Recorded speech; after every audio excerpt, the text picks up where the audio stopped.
Check one, two. Check one, two. Check one, two.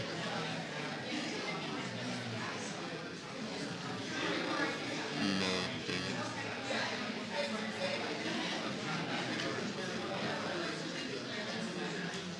It should be full. I know it was happening on full.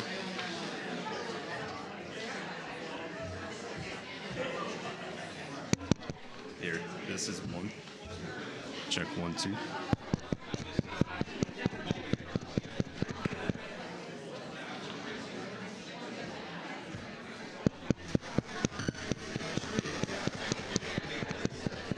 Gotta shake it.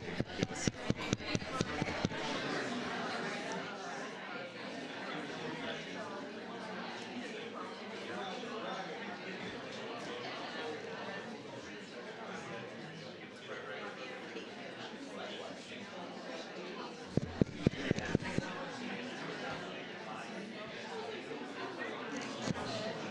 So the matrix.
down the floor. All right, let's rush through.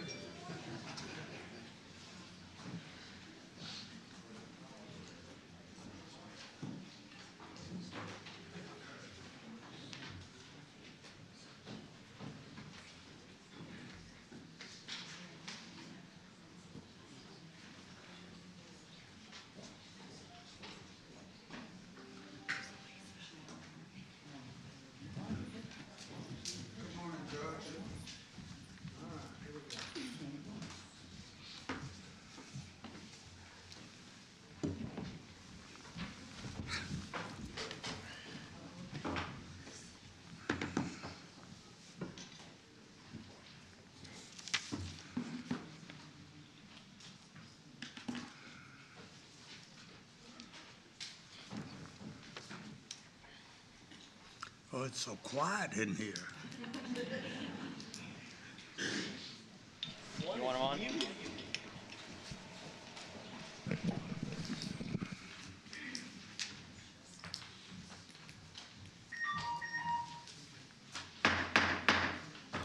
Good morning. Welcome to the Tuesday, April 4th, 2023 Tarrant County Commissioners Court meeting. Calling the meeting to order. Roll call.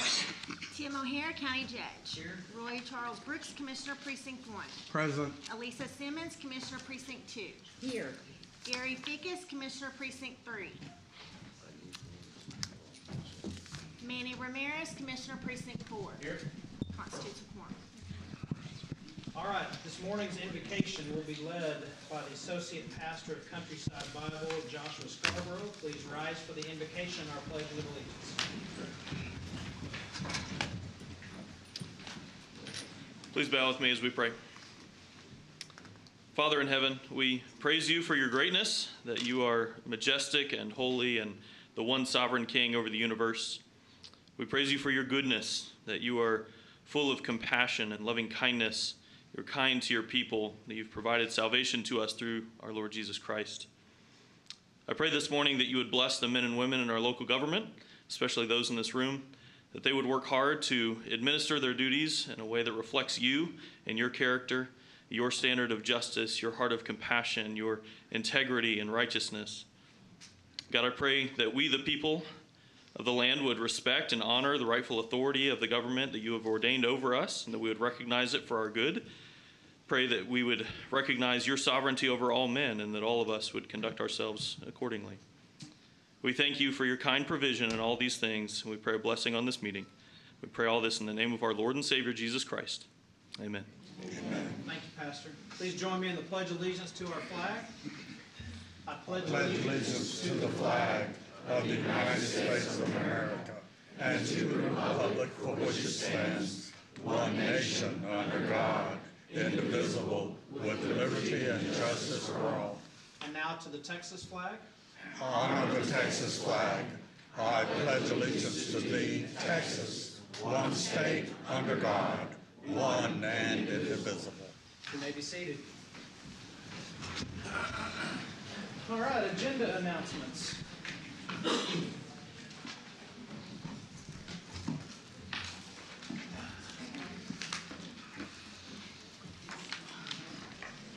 Thank you, Your Honor. Members of the court, we have several items on the agenda that we need to address this morning. The first, we're going to pull 3 items off of the consent agenda. One of those will be under the administrators section. It is item A7. The second one will be under budget and risk management. It'll be item C4.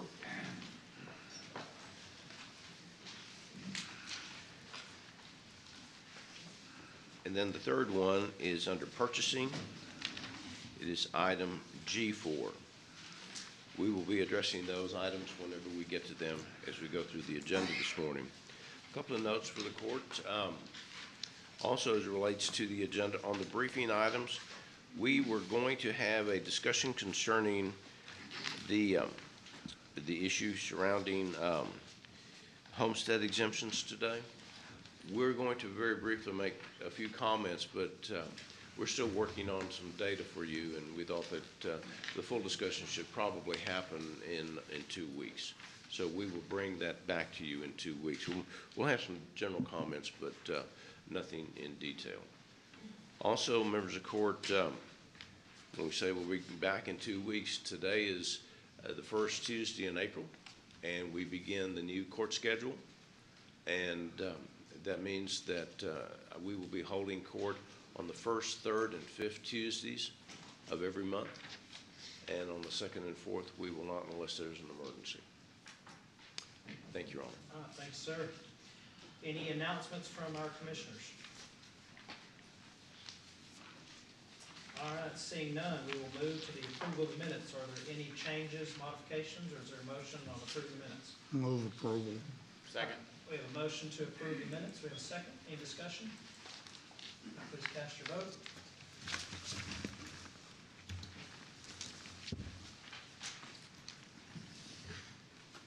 All right, that passes unanimously. Next up is employee recognition time. So I would like to first recognize our 5-year employees, if you would be so kind as to stand after I call your name. Rebecca Castillo, LaShawn Davis, Vanessa Donahue. We either have some shy people or you're not there. There we go. Eldridge Edney, Pascual Hernandez, Michael Hom, Jeffrey Jackson, Joseph Lyrette, Jessica Lovett, Rashonda Mays, Heather McManus. Was that an Aggie whoop whoop? Okay. Laura Oakley, Kim Omido, Leandra Taylor, Robert Viscone, Chad Watson, and Tarrenton Wise.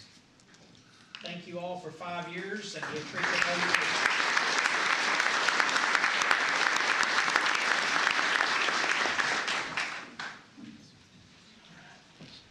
All right, now our 10-year employees.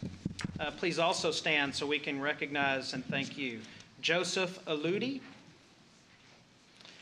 Kalani Barber, Vicky Cross, Michael Empke Jr. Is there like something wrong with 10-year folks? Is there like a sickness going through? Cecilia Jones, Nikki Martinez. There we go. All right. And Nikki Martinez. There we go. Hi, Nikki. And Eric Ratliff. All right. Thank you all very much.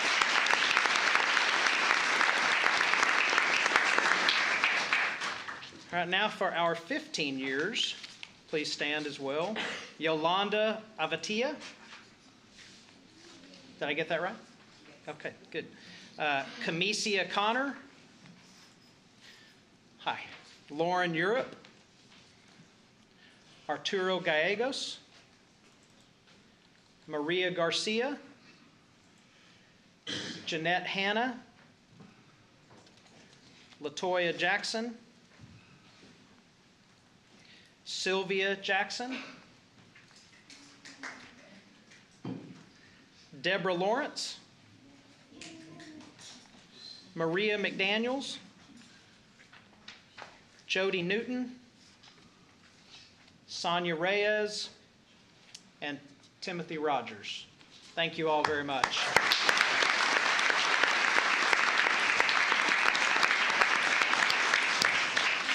And Judge, if I may, I believe Captain Jackson was just promoted in the sheriff's office. So congratulations, Captain Jackson. Congratulations. Now to our 20-year employees. Lori Clarita. Hi, Lori. Robert Harwell. Hi, Robert. Sherry Sawula. And William Vassar. All right, 20 years. We are so grateful for you.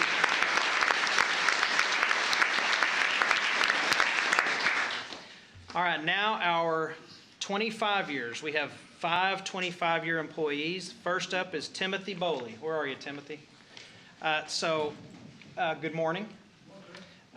He lives in Haltom City, graduated from Haltom High School in 1987. He was in the National Guard Reserve from 96 to 2002. He is a nature lover, loves kayaking, hiking, loves going to the Fort Worth Nature Center, loves the Grand Canyon. His favorite state park is Mineral Wells State Park, loves to travel, been to Italy and Germany. He is a building engineer with facilities management.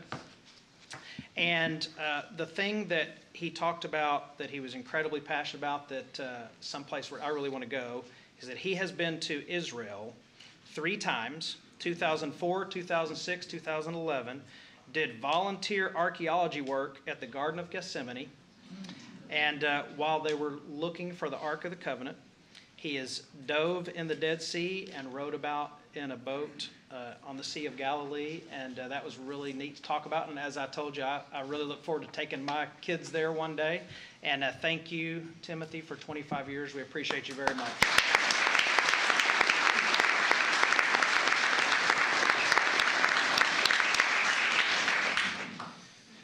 Katrina Brooks. Katrina here? Hi, there you are. How are you this morning? Good. Katrina is an O.D. Wyatt grad, born in Cleburne but moved to Fort Worth in 6th grade.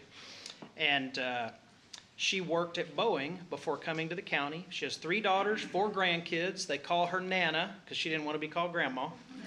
And she loves pro wrestling. She's been to WrestleMania. And did you watch it Saturday? Friday, Saturday, Sunday, whatever it was? And her favorite wrestler now is Roman Reigns. Her previous favorite wrestler was Stone Cold Steve Austin. And she watched growing up the Von Erichs, which I thought was pretty cool. Her granddad got her into it. And she loves being around kids. When she retires from the sheriff's department, she might like to go do daycare work and be around children. And she told me that she has never worked for a more personable sheriff. He talks to all of us, feels like she knows him. And it was a delight to visit with you last week. And thank you very much for 25 years.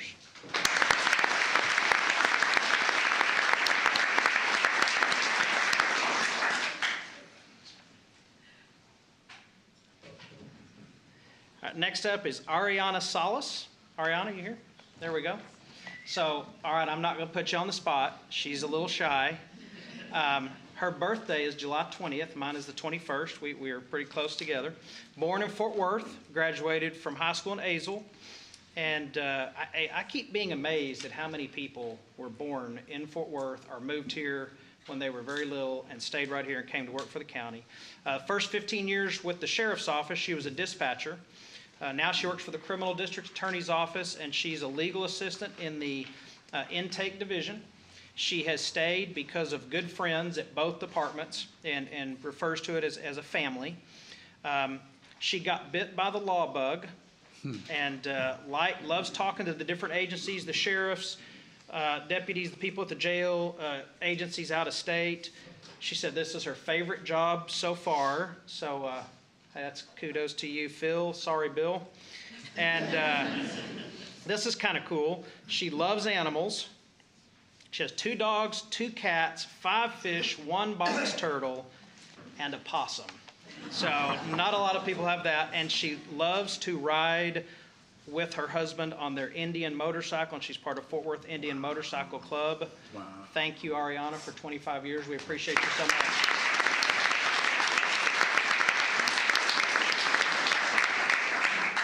Unable to attend today is Kevin Schilling. He's a detention officer, has served 25 years with the Sheriff's Department. He grew up in Syracuse, New York, moved here in 1980, lives in North Richland Hills. He's been married to his wife for 10 years, and they have 2 children. Loves to travel anywhere there is a beach. And his favorite sports teams are the New York Yankees and New York Giants. And we've kept him here for 25 years in spite of that. His most memorable moment in life was the birth of his daughter, Megan.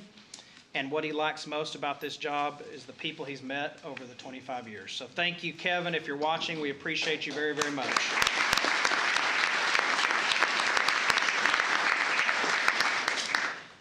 Also with the Sheriff's Office, Edmundo Zuniga. Where are you? How are you, sir? Pretty good. Doing good. Good to see you. He planned to be here for 2 years, still here 25 years later. He started out working at Lon Evans as a detention officer and later moved to the kitchen as the kitchen boss. He is now a property and evidence specialist, born and raised in Fort Worth and Watauga. He was the last graduate in the last graduating class of the old Haltom High School, and with his last name Zuniga, he was literally the last graduate from that school. He has stayed due to the amazing retirement, the people he's met. He does something also really cool. He's raised sheep and goats.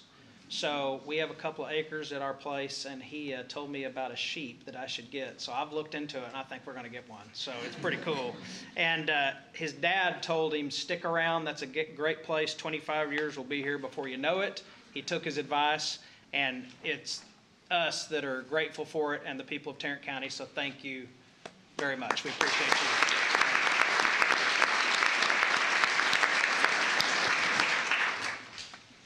Also not able to be with us today is Jack Land, who has done 30 years in the Sheriff's Office. He's a deputy and he's in warrants. He is retiring, and his last day with Tarrant County is Friday, April 14th. He started in the city of Springtown in 1991, went to Tarrant County as a peace officer. He's been promoted, been a detention officer, went on patrol in 1999, then went to warrants, and still in warrants and fugitive as of March 23rd. So there's just so many memorable moments. He got to meet President 43 when he spoke at the transportation group, and I'm thinking of that in my head, President 43. Why can't I think of who that would be? That would be, let's see, Trump was 45, and who was 44? Okay, 43. Is 43 Obama? G.W. Bush. George W. Bush, 43, like 41, 43, gotcha. Got to meet George W. Bush. A pivotal moment in his career was the Indian Creek shooting in 2022 off Boat Club Road. What he likes the most, says he enjoys the new sheriff, not all that new anymore, but said Sheriff Wayburn always listens to his people and cares for his employees. He likes that folks are about getting their jobs done and they get to do their jobs. He loves what he does. He said it's been a very fun career. 30 years, retiring next Friday. Even though he's not here with us, let's give him a huge round of applause.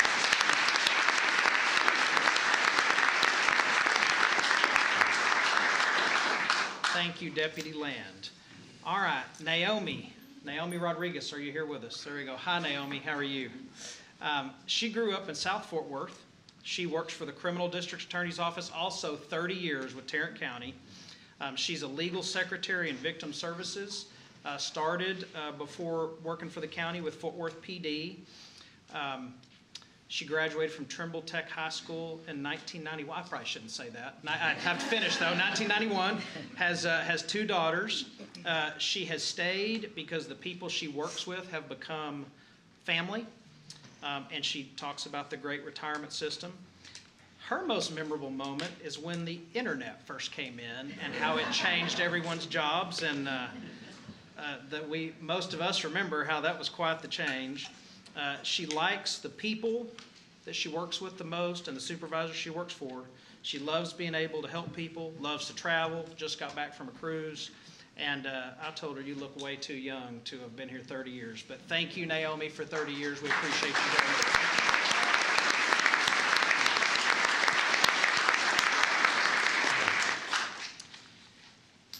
All right, now, this is impressive. We have 2 people with us, hopefully today, who have been with us for 35 years. So Martha Castillo, where are you, Martha? Hey, Martha. 35 years. So she works for the district clerk. She grew up in Del Rio and Big Lake, moved to Fort Worth when she was in high school, and graduated from Mansfield. She got a business management degree from Northwood University. She's the criminal floor manager, supervises clerks. Her favorite part of the job is the office is like her family, and she repeated that multiple times. She does Tai Chi, so don't mess with her, Tom. And she loves to ride horses. She loves to read. And She is quiet and likes to stay behind the scenes. She deeply loves her nieces and nephew, and she looks forward to many more years here, as do we. Martha, thank you for 35 years. That's incredible.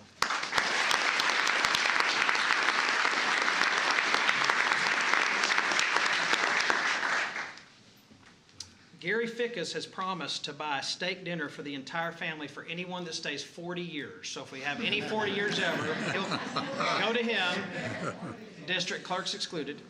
Our last 35-year, Dana Para. Dana? Hi,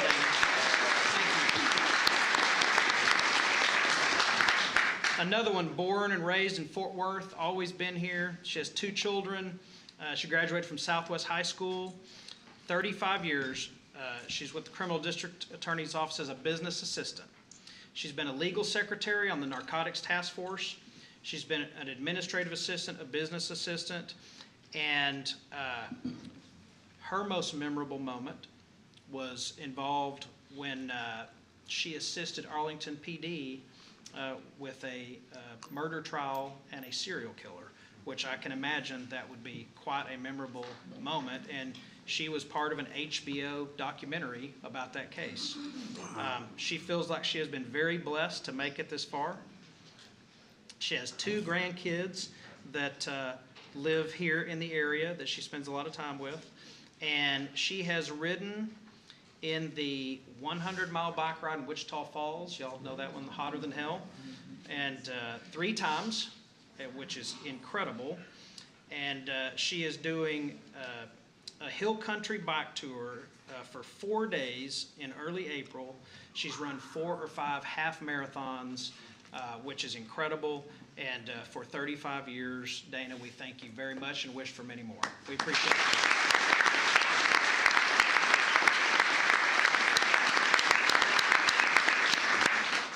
To all of our employees, we thank you so much for what you do.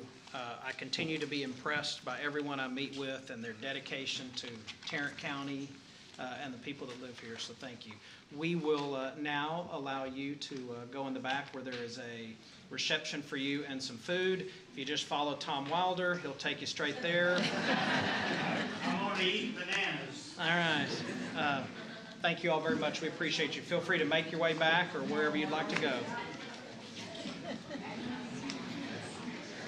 Is he the official reception guy? He gobbles up all the cookies. Commissioner Brooks, we would like to receive and file that, whatever that means. Move to receive and file the employee recognition. Second. All right, we have a motion and a second to receive and file the employee recognitions. Please cast your votes. All right, it passes unanimously. We'll give everybody a minute here to clear.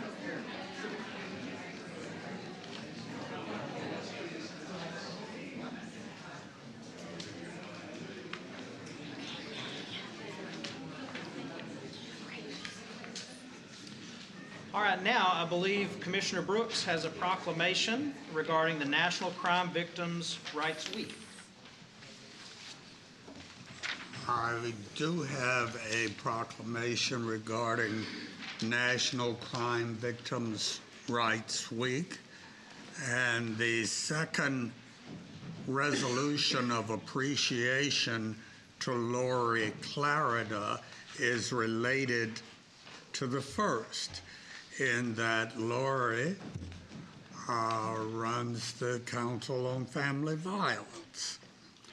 So we're going to do a twofer and present Lori with both of these proclamations at the same time. So, National Crime Victims' Rights Week. Whereas, being a victim of crime and navigating the criminal justice system can be a frightening and confusing experience. And whereas, since the passage of the Victims of Crime Act of 1984, and through the dedicated work of advocates, lawmakers, and victim service providers, there is a growing array of services and resources available to victims and their loved ones.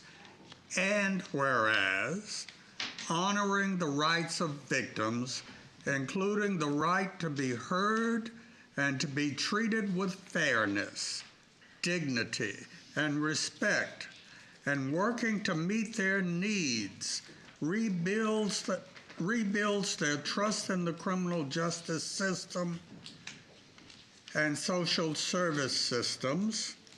And whereas identifying, reaching, and serving all victims of crimes, especially those from groups that often have less access to healing services and avenues to justice, is essential. And whereas elevating voices of survivors creates a pathway to building and sustaining community trust and serves as a catalyst for implementing innovative programs and policies in the pursuit of justice. And whereas National Crime Victims' Rights Week provides an opportunity to recommit to ensure accessible, appropriate, and trauma-informed services are offered to all victims of crime.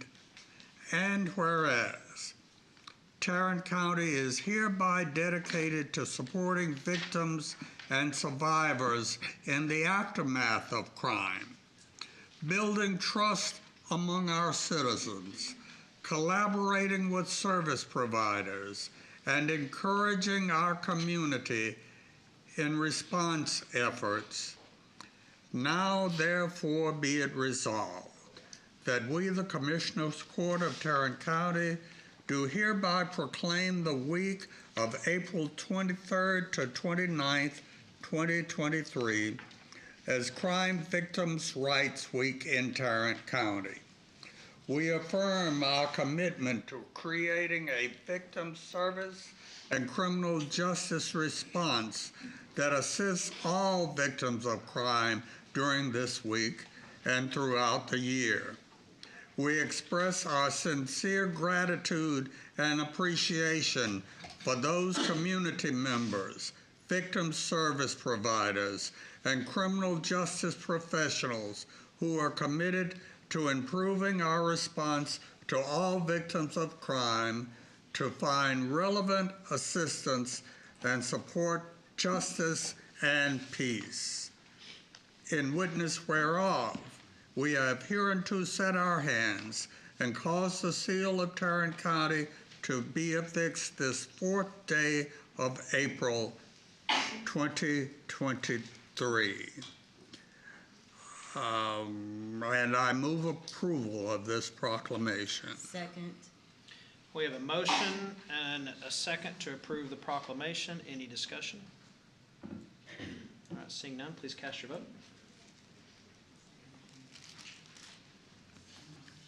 All right, that passes unanimously. And I will ask Lori Clarida to please come to the podium. And the second resolution honors Lori Clarida. Whereas in 2003, Lori Clarida began her service in the Tarrant County Sheriff's Office as the Victim Assistance Coordinator. And whereas assistance to crime victims is such an essential service provided by Tarrant County, the Sheriff's Office, and for citizens of the county, and whereas Lori Clarida has served the citizens of Tarrant County in the highest tradition of public service, and whereas in her tenure, Lori Clarida has notified thousands of crime victims of their rights, provided needed information, support, and provided needed resources. And whereas Lori served for numerous years in membership and/or leadership and board roles with the Tarrant County Coalition of Crime Victim Services, Tarrant County Council on Family Violence, Sexual Assault and Response Team, and the Tarrant County Sexual Abuse Advisory Council.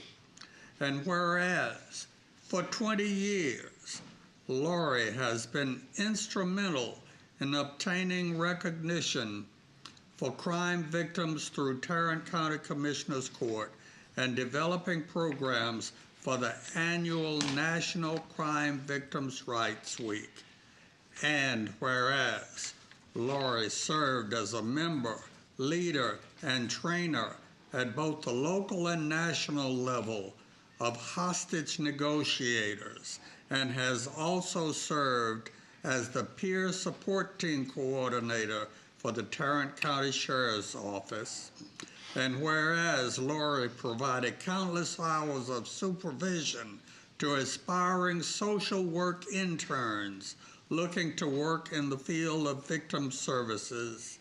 And whereas Lori Clarida will retire from Tarrant County, having professionally and compassionately served crime victims for over 20 years throughout Tarrant County. When are you retiring, Lori? April 30th. April 30th.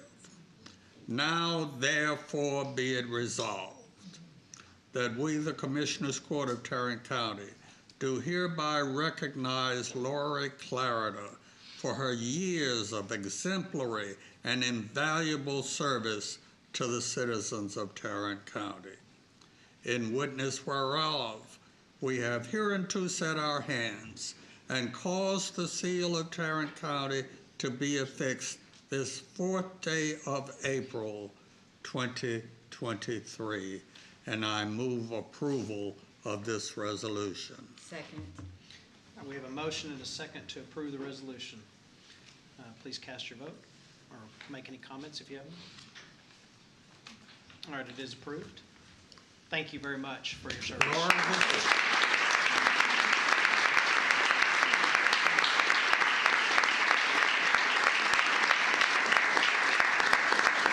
This is your day. And there are other members of the coalition present. Would y'all stand, please?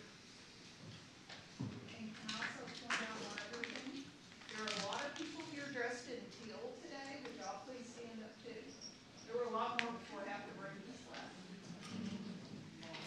Today is Turn Tarrant Teal Day in honor of Sexual Assault Awareness Month. And the Women's Center asked that we all wear teal one day out of the month of April, and today was that day. So thank y'all for wearing teal today. And we will you get us through.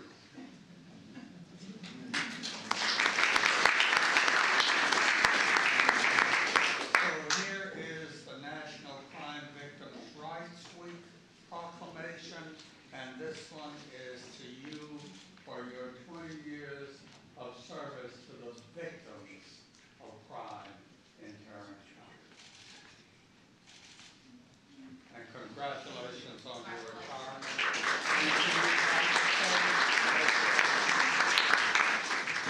I'm trying not to drop these up here in front of everybody. Thank you so much, Commissioner Brooks. Judge, commissioners, thank y'all for the proclamation and the recognition. I appreciate that. I really just wanted to come up here and invite y'all to our 20th annual tribute to victims this month. So I do have invitations for each one of you that I want to pass out. But I would also like to invite everybody to attend our 20th annual recognition and tribute to victims during Crime Victims' Rights Week. We're actually going to do a kickoff to the week this year and hold our recognition on our normal meeting day for the Coalition of Crime Victim Services. So that will be April the 19th at 3 p.m. at the Women's Center. And everyone is invited. We've been doing this for so long. Next year I'm going to turn it over to somebody else, so you won't see me up here for 21 times, but it's been a fun ride, so thank you very much. Thank you, for what Laura. you do.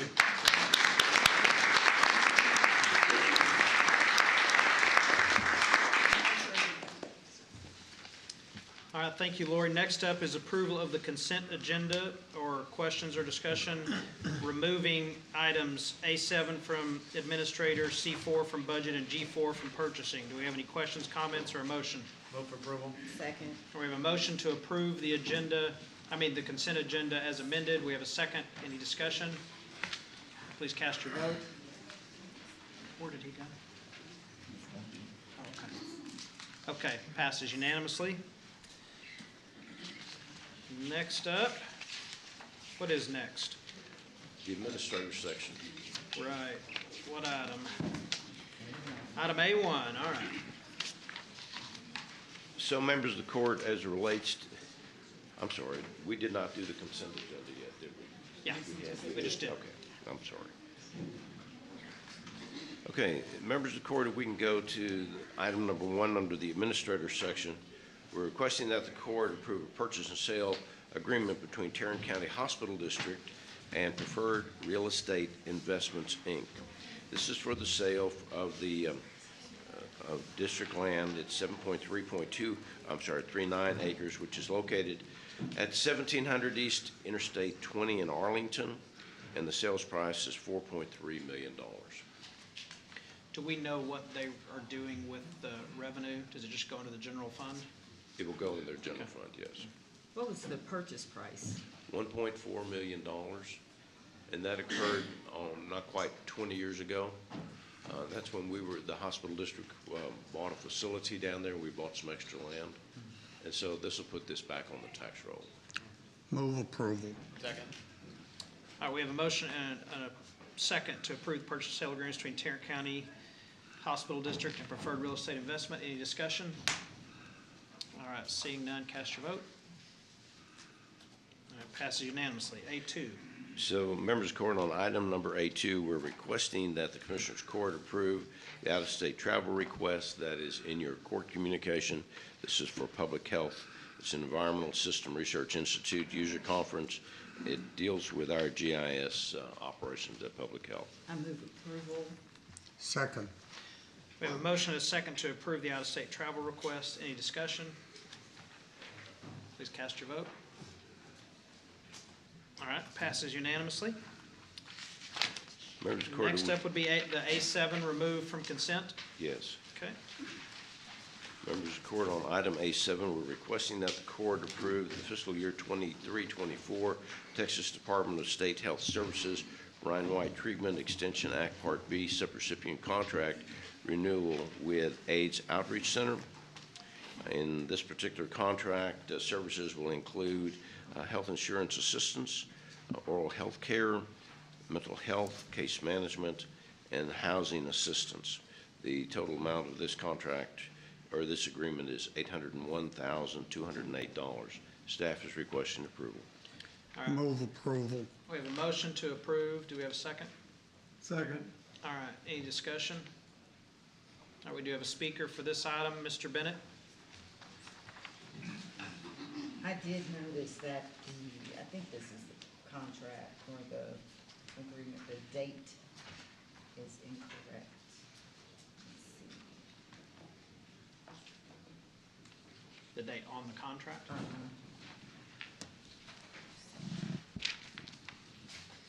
Mr. think Bennett, this give is us the just a one- second here. Yeah, I think this is the one that says we discussed or approved this on January 31st. We didn't meet on January 31st because of the. On January 31st, that was when we began to receive funding on this particular grant from the state. This funding is a 2-year grant. The contract that we're discussing this morning is a 1-year contract that begins April 1 of this year. Thank you. Heard Mr. Bennett Okay, go. Mr. Bennett, go ahead.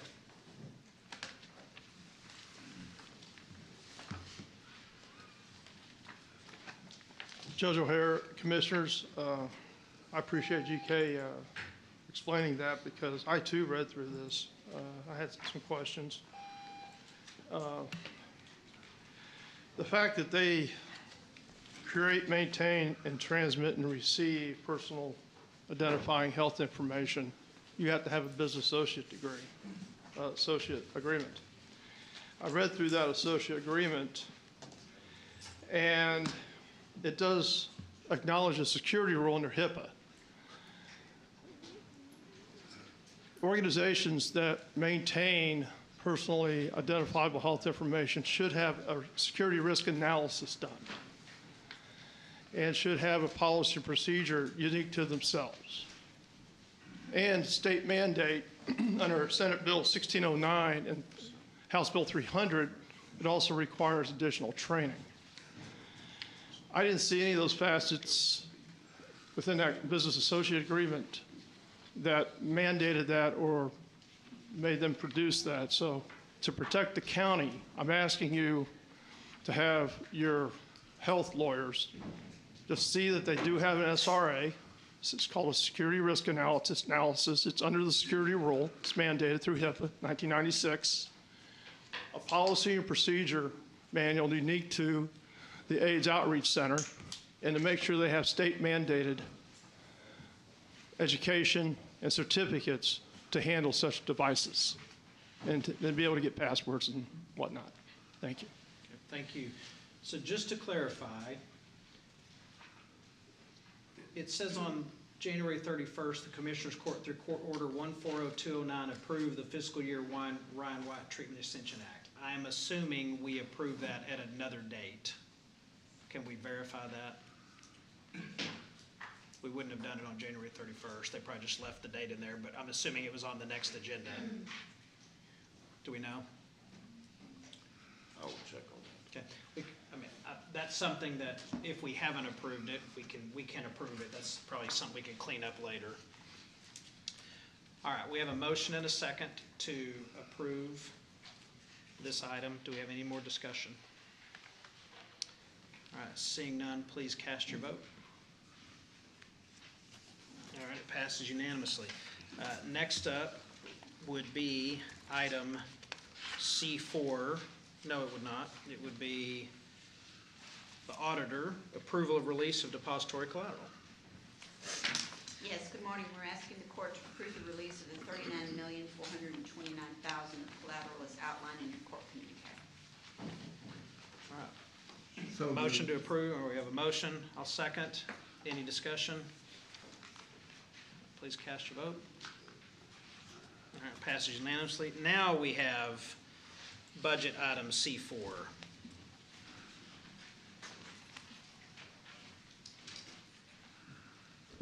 We are seeking approval to submit the fiscal year 2024 and 2025 grant application and resolution to the Office of the Attorney General for the Bilingual Victim Assistance Coordinator position for the Criminal District Attorney's Office. All right. Move Do we have any approval. questions? All right, we have a motion to approve. Second. We have a second. Any discussion? All right, we do have Mr. Bennett signed up to speak to this item as well.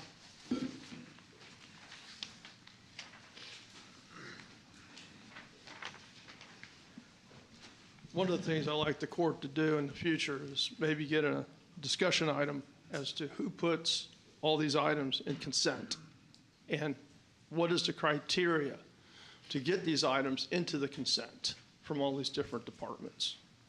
I'd be really curious to know. It's been that way forever.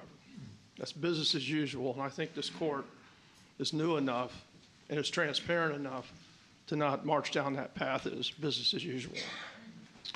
C4, the only thing that really struck out in my mind was the automatic 4% increase over the 2-year period for the position.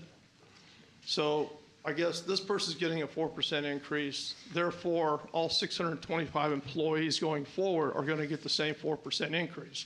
Now, this is apparently a grant contract, so it probably has different stipulations. But the other people that work for the county that are funded through our taxes, I think they should get a 4% increase in 2024 and 2025 automatically. And I think you should put that on your agenda next time and pass that.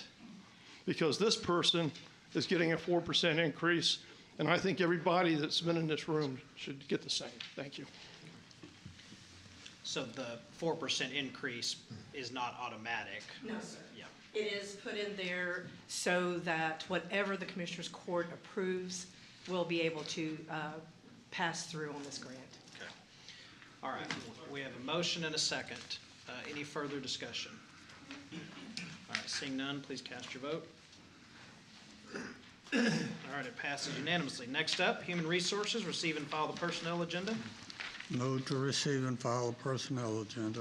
Second. We have a motion and a second to receive and file the personnel agenda. Any further discussion? All right, seeing none, please cast your vote. All right, passes unanimously. Next up, item 2, approval of a waiver of terminal benefits in probate court 1. Yes, and thank you, Judge. Good morning, Judge and Commissioners. Good morning. The second item is a request to waive terminal benefits for probate court 1. Specifically, Judge Ponder, who's joined us this morning, is requesting a waiver of 400 hours effective May 1st, pardon me. He has his court investigator who's going to be leaving county service at the end of April, again with 400 hours.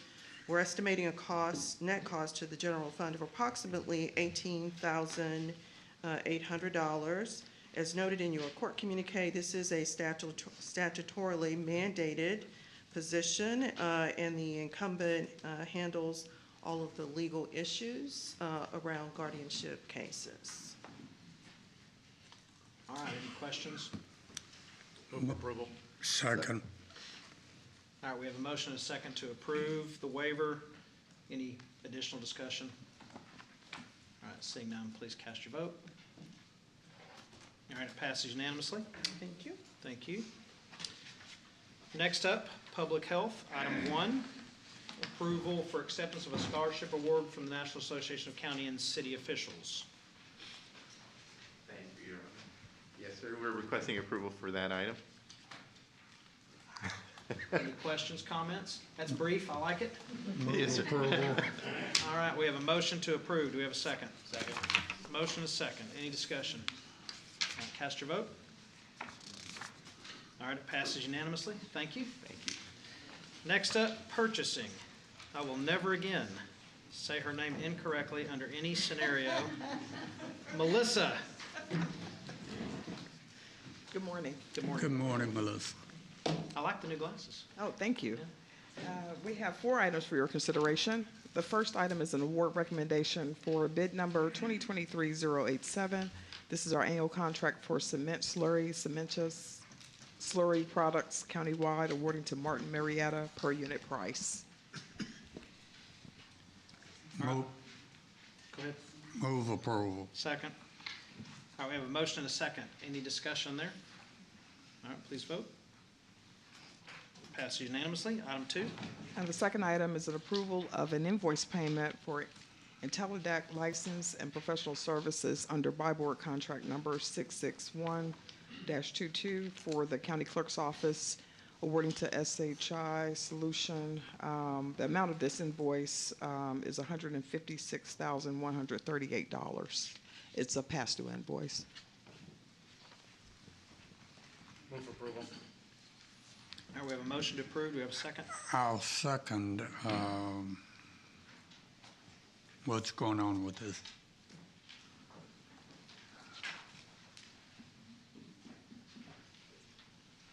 Good morning, Judge, Commissioners. This invoice, what happened is we originally in July received an invoice from CSI, which is the vendor that does the work. The contract is through a buy board contract and SHI. So we informed them that we needed an invoice from SHI because that's who the contract was through. They reached back out to us in March asking if we'd ever received an invoice, at which point we informed them no.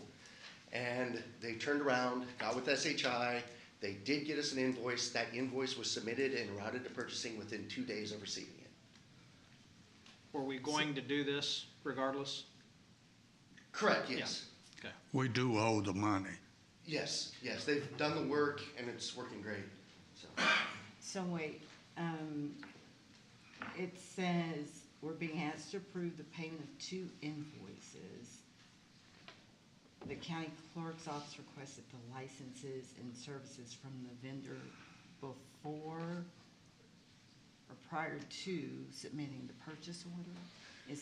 Did that occur as well? No, so this is an ongoing contract. So we got this, originally was approved in 2020. We brought it on board. And then what happened is the renewal, which is the new, was the invoice received in March from CSI instead of SHI. So we submitted it back so they would re-invoice us. This is an ongoing, it's not new. We've been doing it for 3 years now. All right, we have a motion, we have a second.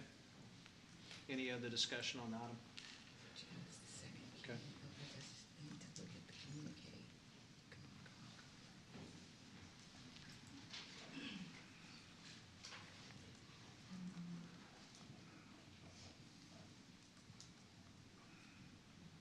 The licenses and services were provided before a purchase order was issued.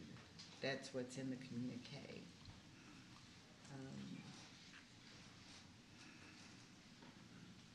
But your explanation is what? Because we're supposed to submit the purchase order before purchasing. You're saying it's an ongoing contract? Yeah, so, but the contract has to be renewed annually, and so they invoice us for the licenses annually, and then for any professional services in implementing the projects, the AI bots. And so they gave us the invoice in March. We told them we needed the correct invoice, but our contract was still going. They didn't shut our software off because we didn't have the right invoice. They allowed us to keep utilizing it until they finally got us the correct invoice, at which time we submitted and paid, or attempting to pay. So whoever wrote this communique wrote that the licenses and services were provided before a purchase order was issued, as if that was the issue. That's correct. The purchase order hadn't been issued because we hadn't processed these invoices. So there's a previous purchase order from 2020, 2021, when we had those services that got us through that. This was a new invoice for the new year and for starting in March, and we kept utilizing the software, awaiting the new invoice from SHI. So we had not done a PSO April, May, June, so we were still receiving those, even though the PO is now being issued. This communique sounds like there was an issue with following procedures. It further says the vendor has been advised not to fill orders without first receiving a purchase order.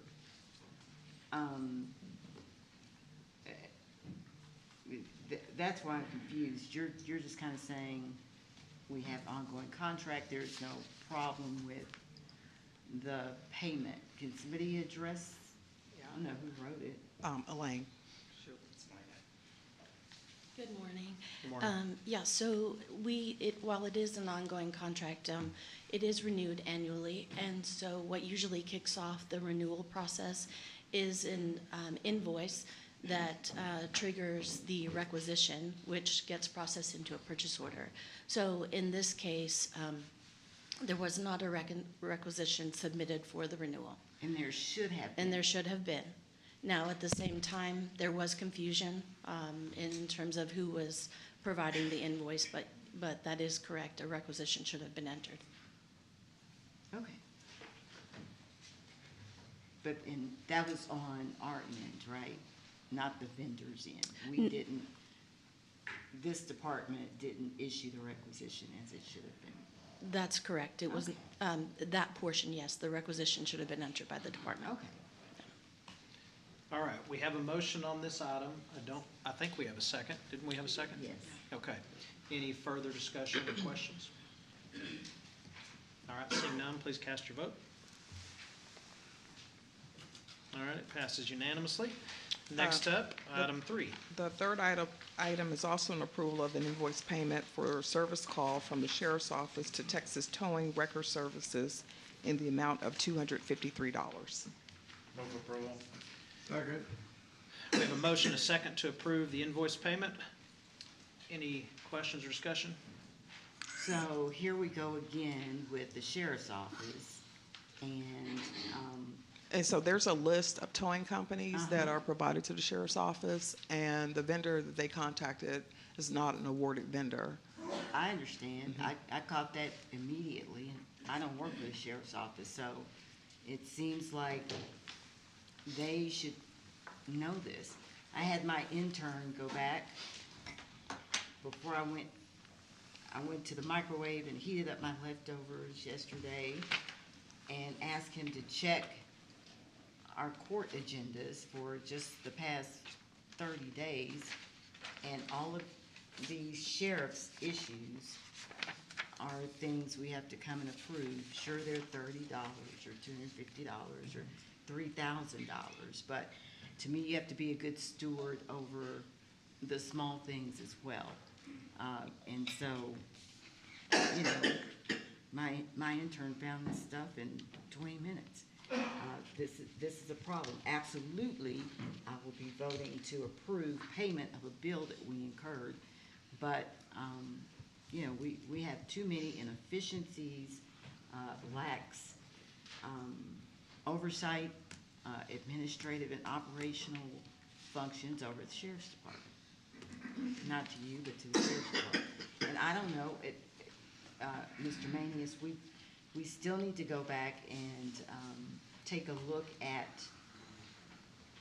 I can't remember which meeting it was, but the jail commissary, the auditor's report on the jail commissary. I'd ask if your office would get with the sheriff's office to make a plan to take care of those issues that have been brought up since fiscal year 2018.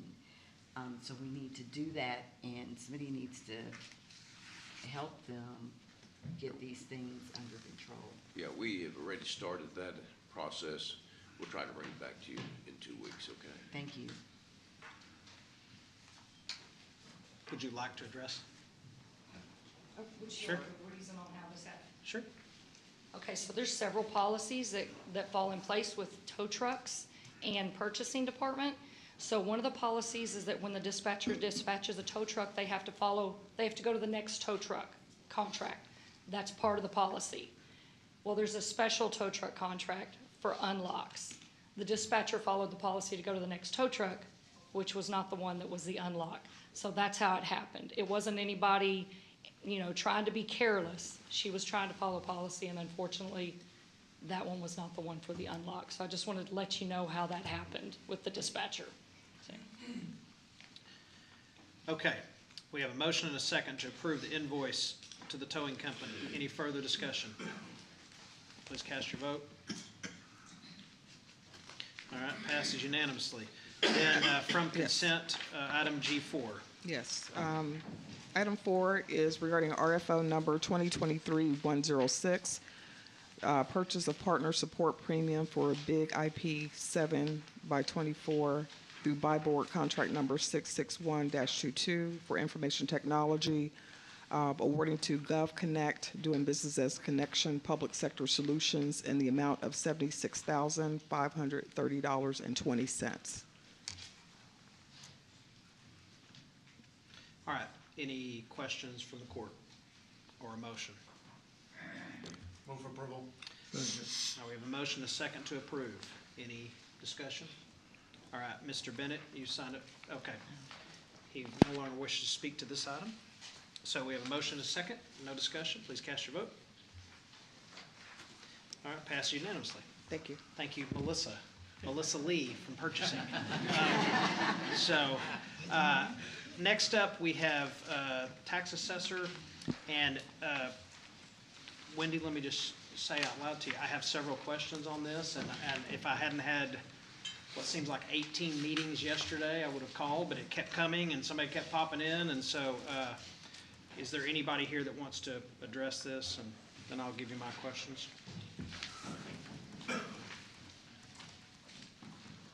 Okay. Good morning. Sorry, I just scrolled to get to my questions. What are the total number of accounts that would be in jeopardy of the action that you're proposing? Probably wouldn't Well, know. the contract that is up for consideration for this ILA is for habitual violators. These violators have received 100 or more violations within a 12-month period. About how many? It depends on how many people default on their payment. Over the past year, in 2022, we've had 31,236. How long? What was the time frame? Well, that was for 2022. This contract goes back, it was originally approved by the Commissioners Court in 2011 and has been approved moving forward, so this will be the 11th year. Just real quick, the 31,000 number was the number of people in 1 year that had over 100 toll violations? That actually paid, yes, sir. There's a hold on their registration if they have a mark from the Department of Motor Vehicles. TXDMV also does enforce this. So that remark comes to us from the DMV for these individuals that meet that criteria. They have had over 100 unpaid tolls within a 12-month period. They've also received 2 invoices during that time frame indicating that they owe these funds to the provider. It's a choice to drive on these roads as well because there are free roads that are surrounding it also. And this registration block also extends to the Office of Attorney General for child support non-payments as well. We also do that. Okay, so here's a couple of questions. Just so I understand this, when somebody registers a vehicle, like mine is about 75 bucks, 76 bucks. I think they're all right around the same. How much does Tarrant County get of that?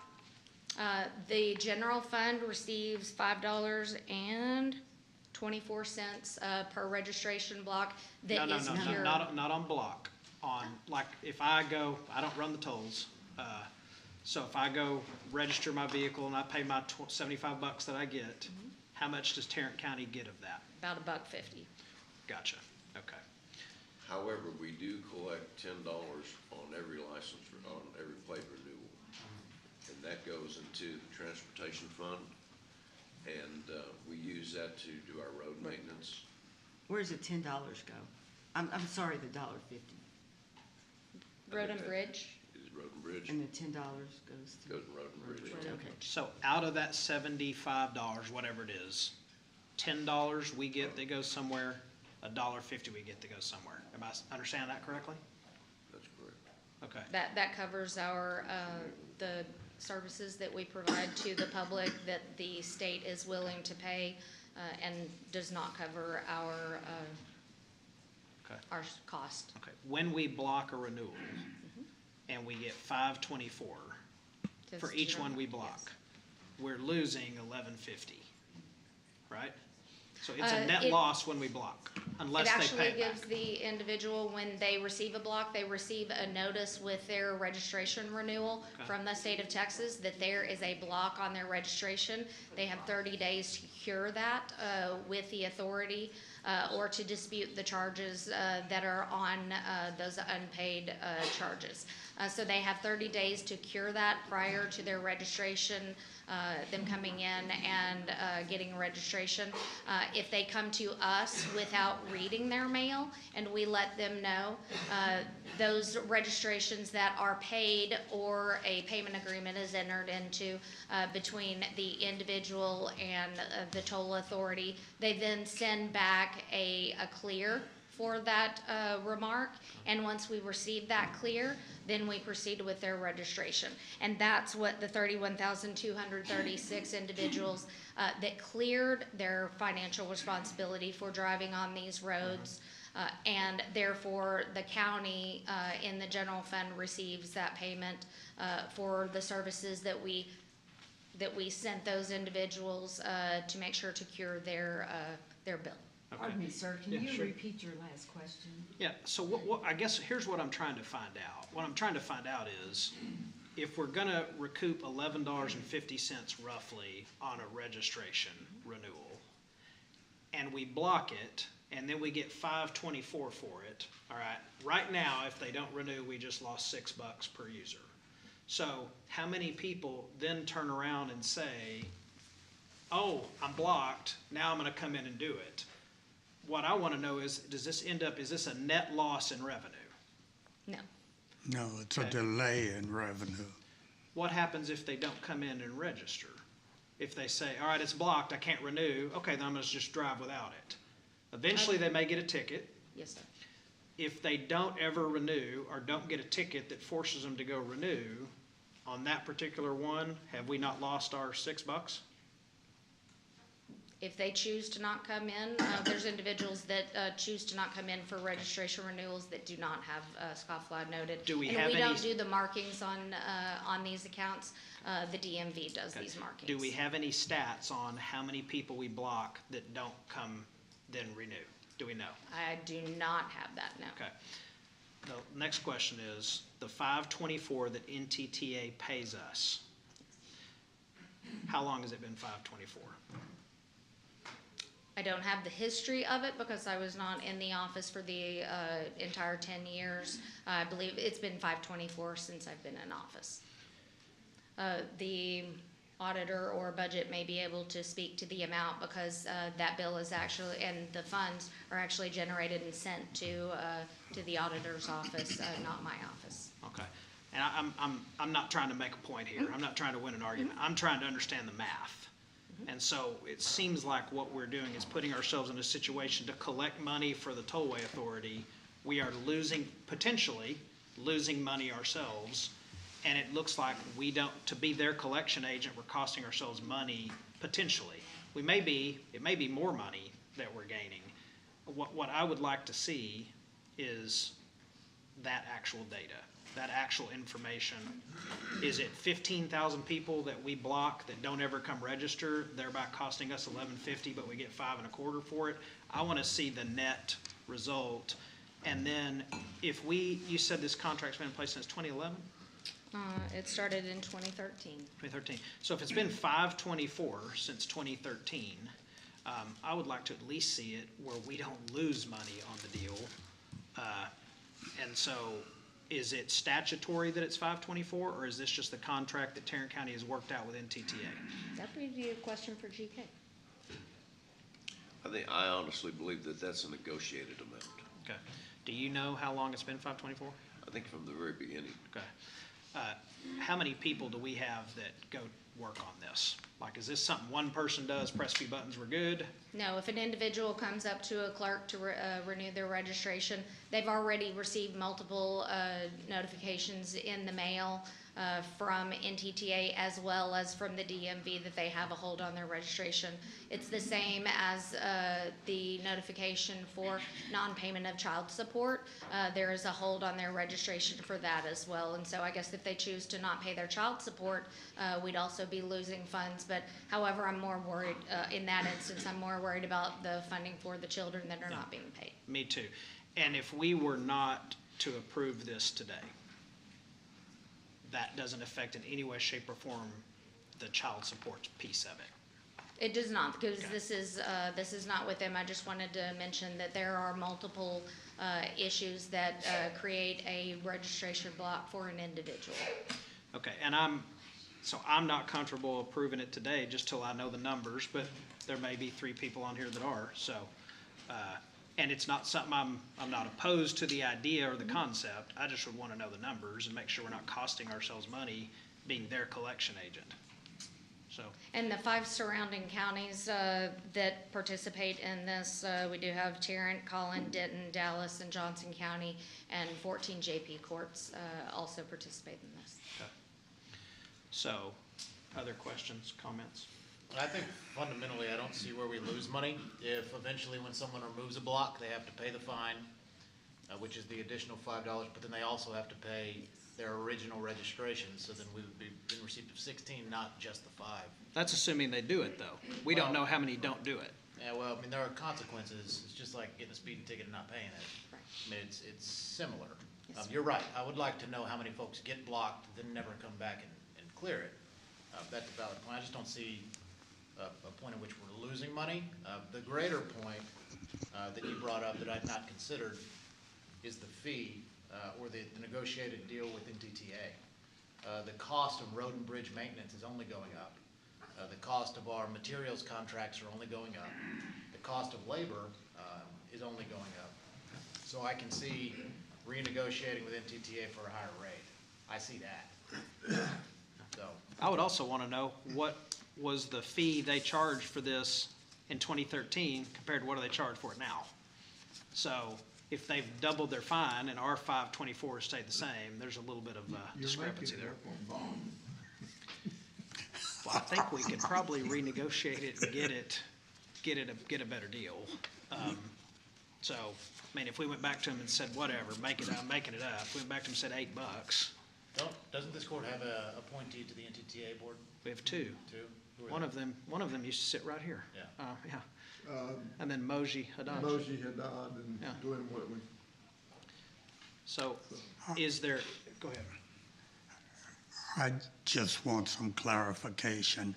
Is it 32,000 individuals who are blocked, or are there 32,000 violations? 32,000 individual registrations have been blocked, and predominantly, we see the individual, they come into our office on, and I can't say for every single one, but predominantly when we see someone, they go and take care of their fines or fees. They can also enter into a payment agreement with the toll authority that is separate from my office. I do not participate in that, but when they bring back that registration block clear from either paying the entire toll charges that they owe from driving on the roads or entering into a payment agreement, then we proceed with their registration because they are either in compliance with the payment or they are in a payment agreement with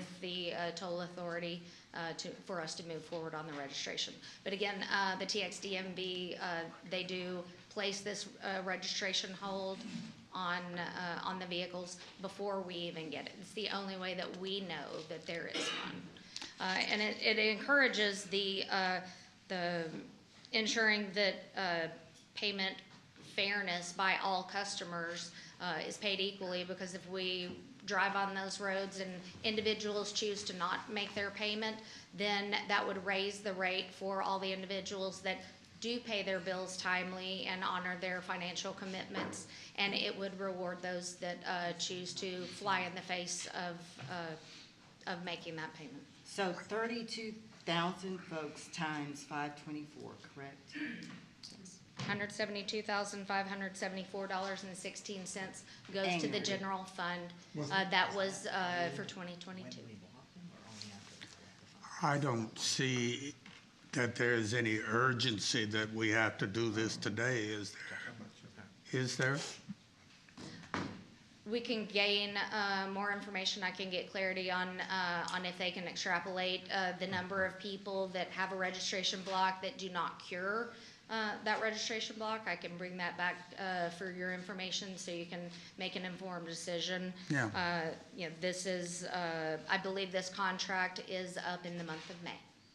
Okay. It has gone through for approval through the district attorney's office. So it has been cleared by the district attorney's office prior and is awaiting approval from commissioners. I don't think we'll do any damage by waiting for additional information, but I also believe that most of our residents want to obey the law, and they're not going to drive their vehicles on public roads for any extended length of time without registering their cars. We eventually get all our money because our residents want to obey the law. So if you'll get with me and I'll go over some things I'd like to see and we'll make it easy, okay? Absolutely. All right, so we'll take no action on this item at this time, if everyone's in agreement there. Thank you, Wendy. Thank you. All right, next up is an interlocal agreement in Precinct 3 between Tarrant County and the City of Keller. Yes, I do have an interlocal agreement with the city of Keller. They're rehab Whitley Road, which is, of course, in the city of Keller, and precinct 3. Move for approval. Second. All right, we have a motion and a second to approve the agreement between Tarrant County and the city of Keller. That's both A and B. Any discussion? All right, please cast your vote. All right, it passes unanimously. Next up, appointments to various boards or commissions. Does anyone have any on the court? I have one. Okay. The Emergency Services District, number 1. Ms. Teresa Bell is our current appointee from Precinct 4, and she is resigning. She has done an incredible job for Precinct 4. And I would like to appoint Mr. Donnie Davis of unincorporated Tarrant County to serve on that board as her replacement. All right, we have a motion to appoint Second. Donnie Davis. We have a second. Any discussion? Please cast your vote. All right, Mr. Davis is confirmed unanimously. I have one appointment. It is Rachel Burnt to the Tarrant County Historical Commission, and I would move that we appoint Ms. Burnt. Second. We have a motion and a second. Any discussion? All right, please cast your vote. All right, that passes unanimously. Any other appointments to boards or commissions? All right, seeing none, we move to approval of the claims and addendum. Move approval of the claims, including the addendum. Second. All right, we have a motion and a second to approve the claims and the addendum. Any discussion there? All right, cast your vote. All right, passes unanimously. Next up, we have a briefing on legislative issues. Thank you, Your Honor. Members of the court, Mr. Schaffner has provided you with a memo, which is dated March 31st, and it deals with various elements of the legislature. I do want to point out that on the first one, that the state hospital, the mental health hospital that we're attempting to get here in Tarrant County, it has, that funding, which is $15 million, is contained in the Article 11, which is the contingency items. It has not been funded yet. Article 11 is normally seen at the end of the session, and so we'll be continuing to work on that to try to get that $15 million into that into the overall appropriations. There are some other bills that you see on your memorandum. I'll be more than happy to try to answer any questions that you may have. Okay, thank you. Any questions for GK?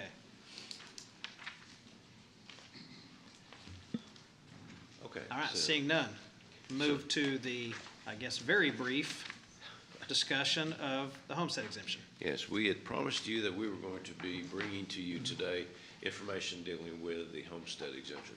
We have 4 different departments that are working on this and still trying to crunch some of the numbers and understand how this would be applied. The calendar on something like this would be if the Commissioners Court intends to do a homestead exemption, July 1 is the date we have to do it prior to July 1. So the Budget Department and the Auditor's Office have working, and with our office have been working fairly aggressively on this. We've also included the tax office, and we need just a little more time. And so we'll love to bring this back to you, or like to bring this back to you in 2 weeks. Yeah, that's a lot of stuff in 2 weeks, so if it takes another one, it's probably okay, but thank you, yeah. All right, 2 weeks is fine as well. Okay, next up, now, any questions about that? No. Okay, next up, discussion concerning the Commissioners Court agenda process and other system improvement activities. So before we, this is something that the court had asked that we had put on the agenda, but before we go into court discussion on that, I would like to bring you up to date as to how we intend to get the court book out to you all now that we're going to an every other week. Our calendar, which we sent out to the department heads and elected officials, is that the agenda items are going to be coming into our office on Tuesday, the first Tuesday, not the second Tuesday. That'll give us a week to do the due diligence that we need to do on that. And we intend to have that book to you on the Wednesday prior to the Tuesday meeting. So So we'll get that. let me make sure I understand that. Agenda items come in from everywhere by a Tuesday. Yes. The following Tuesday is when the meeting is? No. No, let me 2 try. Tuesdays away. Let's just use today, for example. Okay. Okay. So at the close of business today, department heads will be responsible for getting their agenda items into our office. Okay. And we will work on those, make sure that we begin to ensure that those court communications have more detail in it because y'all have been asking for more detail. Then next Wednesday, a week from tomorrow, you all will be getting a packet. It's a draft packet, but it'll be something that we normally provide to you on a Thursday evening. That will give you Wednesday, Thursday, Friday, then the weekend, and then Monday to look at that packet, make any comments to staff so that we And that's on Wednesday. Yes, sir. So 4/4, close of business, it's due. 4/12, when we see it. That's correct. Okay. So we're only getting the packet 2 days, an additional 2 days in advance. We usually get it on Friday. We actually send a mini packet to all the court members and their staff on Thursday afternoon. Yeah, I know, but, We have to time clock 72 hours before the meeting, and so we time clock on Fridays for the Tuesday meetings. and so what you're recommending here, so I'm using Friday as the basis here. So you're recommending getting it to us 2 days ahead of the normal Friday? Yes, and if we have the packet ready to go out by that Tuesday prior, then we'll get it out. I mean, it's, we bring all the materials in and through our systems, and we do an evaluation on everything that is on the agenda to see if there's things that need to be improved on that, maybe need some greater clarification, and that will give us a little more time to look at those packets and make sure that we give you clean copies of the data. If we get to the point that we can expedite that, rather than giving it to you on a Wednesday, we give it to you on a Tuesday, then, and that's the Tuesday before the next Tuesday court meeting, then that would give you an entire week to look at the draft materials and give us any comments. And quite frankly, we have been giving you that material on Wednesday afternoons, and we are getting comments from all court members as it relates to, what does this mean? I don't quite understand this, and we go back and we try to expand the court communication so it gives greater definition as to what we're asking for. So I'd like to see us get the agenda a full week before the meeting. So move it back 1 day is what you're Yeah, saying? to Tuesday. We'll give you a draft agenda on that, and with all the material, just like you receive on a Thursday. Hopefully, it'll give us enough time to increase those court communications for greater explanations. This is 1 day earlier, is that what y'all are asking for? No. I mean, we've asked the staff to kind of step it up. Well, we need to step it up also. I'd leave it on the Wednesday. So we're going to try to hit those dates. Would be my fault. The thing we've run into is, I mean, I'm sure y'all deal with the same stuff. I've got 86 meetings a day with various people, and then by the time I can look at it and talk to my staff about it, it may literally be sometimes, and the court, the staff has made significant improvements, but we may not look at it till Friday at literally 4:30. So there's nobody to call unless you bother them at home to say, well, what is this? What does this mean? So sometimes people feel like, oh, we're coming after them. No, we just hadn't had a chance to talk about it yet. And it's especially problematic when it seems like every single holiday known to man is on a Monday. So we just run into that. That's what we've been running into. So I think what you're describing. That we get or Yeah. whatever it is. Well, so far it's been like I think it's been 5 this year on a Monday. So I think, Actually, this Friday is Good Friday. yeah, well, that's not, yeah, we don't meet next week, so we're okay with that. So what you're proposing, I mean, if you can get it on Tuesday, great, but what you're proposing Wednesday, I'm cool with. So, and the good thing about all this, we can be flexible. Yeah. And if you're not getting it in time, well, then we'll try to expedite it a little bit more. Our goal is to get you the material, have enough information in that material so that you may not need to ask questions. And if you do, well, then there's been several of you that have not hesitated to call me on Sunday night, and we just sit down and talk about it. So, Okay. and I always enjoy talking to you all on Sunday night. So, couple of different things. Y'all chime in here if I say something off, because I don't do what they do. But there is we get the preliminary agenda. Then we get the real agenda. And there's nothing that I have seen that tells us, here's what changed, what was added. Okay. So if there's something, a little memo that says we added A3 and we modified B7, at least now they don't have to scour the whole thing to try to figure it out. Be more than happy to do Yeah. it. Then the next thing is, so what we do take and do with it is we go make notes, touch up stuff, ask questions, whatever we do. If we could just get a Microsoft Word version of whatever is sent. Now, we can go do all sorts of editing on our stuff, on our internal stuff, but it's just, instead of the way they get it, it makes it hard to do that with. Am I saying it accurately? Okay. Yes. So the issue is that in our current system, we do not have a Microsoft document there. It's all manipulated within the system itself. We tend to send those out to you in a PDF form, and you can use Adobe Pro if you'd like. And I think that you can download that and then make notes on there with Adobe Pro. We'll be more than happy to get with your staff on that. Okay, yeah. How long have we used this system? I guess quite a while, yeah? This system here is only been with us for 2 years. 2 years.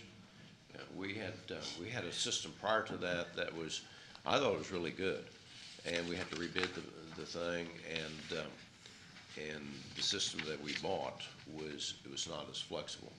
We're in the process of developing a new system that is going to answer a lot of the questions and give you the type of product that we're talking about now. I just know a lot of different governing bodies use different systems. I can reference the DMVs, the Texas Department of Motor Vehicles. Theirs is very intuitive, not just for board members or court members, but also for citizens who are accessing the agenda, where you can click, it goes directly to the section you want to go to. You can click back, goes back to the original agenda, so you don't have to scour 500 pages. I know that it can be convoluted for citizens. And you're seeing that on the system we have today. Yeah. And which is a disappointment to our office, because our old system, which was 15 years old, you were allowed to do that. Yeah. The new system that we're moving toward will go back to that aspect of the previous system, because it's not satisfactory to me how this one is. It's too cumbersome for anyone that goes online to go through all of that material. Yeah. Unfortunately, that was the only product that was online when we bid. So, Yeah, but we're well, changing that. Like your staff, it sounds like my staff is not a fan of that Thursday PDF agenda. It's just hard to edit and operate with. So, and I understand that. That's why I kept going, no, the Friday, the real, that's the one. Yeah, I think the simple memo note of here's what's changed, here's what's been added, here's what's been removed would cover that. So we're going to be going through a fairly significant change, and simply because we're doing every other week. Because what we've tried to do over the last years is try to get as much on the agenda as quickly as we possibly can. And I would wager that we're probably faster than any governmental entity when it hits a city manager's office or a county administrator's office to get things up on the agenda. And that's why originally we take it on a Tuesday, and we try to get you to have, we have to get the contract signs, we have to do the analysis and everything that's going on that agenda, and that's where the Thursday trigger comes. And so in prior to this court, there was no Thursday packet. We've tried to do that. With the separation of the 2 weeks, it's going to give us more time to do that. And our goal is to get you the information that you need in a timely manner so that you all can make decisions. And so, okay. I also have a question about, for the auditor. Does she have it all under control with regard to your claims payments? And thank you for the research you did and what you sent over from other counties, or Harris County in particular. We're working with departments and others to make sure they're informed of the deadlines and the responsibility. We've already had people calling up and wanting to know if they could have us push something through. I think this is going to be a big change for this organization, not just my office, but the departments who submit their request. But we're committed to try to work with them in the court. Again, we're very focused on ensuring that we follow the process and procedures that we've identified, and we're not going to be releasing payments that weren't on that list. But we will work with people, we will do everything we can, and we're ready to move forward with the new agenda, because that's what the court's decided, and we will work with that. Again, I think the more individuals are aware, there are things that come up, and just talking about the agenda, even like we're trying to get a renewal for our banking contract, the depository contract, on the agenda for the next time they'll meet, because we're required by law to have that renewed. We're working with the bank and making sure the bank's lawyers, they were renegotiating a rate, and we're pushing, and my comment has been maybe we can give the administrator's office a placeholder, whether we have the final signed agreement or not. And so those are the kinds of changes I think people have to make with the payments as well. They have to send me a placeholder, and then they have to follow through, because without actually having the invoice, the goods receipt, the service order entry sheet, or whatever I have to have, I still can't pay it. So this is a time that we're all going to have to figure out how to make it work, and we're going to do that. So again, if anyone has any questions, we're more than happy to try to answer them and work with them, in addition to the agenda, but also making sure that we pay the bills. Thank you. And I will say that our office and the audit office, we work hand in hand on this. Okay, any other questions, comments on this item? All right, thank you, sir. Thank you. Seeing none, we move to announcements and comments. Any announcements? All right. Next up, we have public comments, and the first person I have signed up to speak is Levon Cockrell.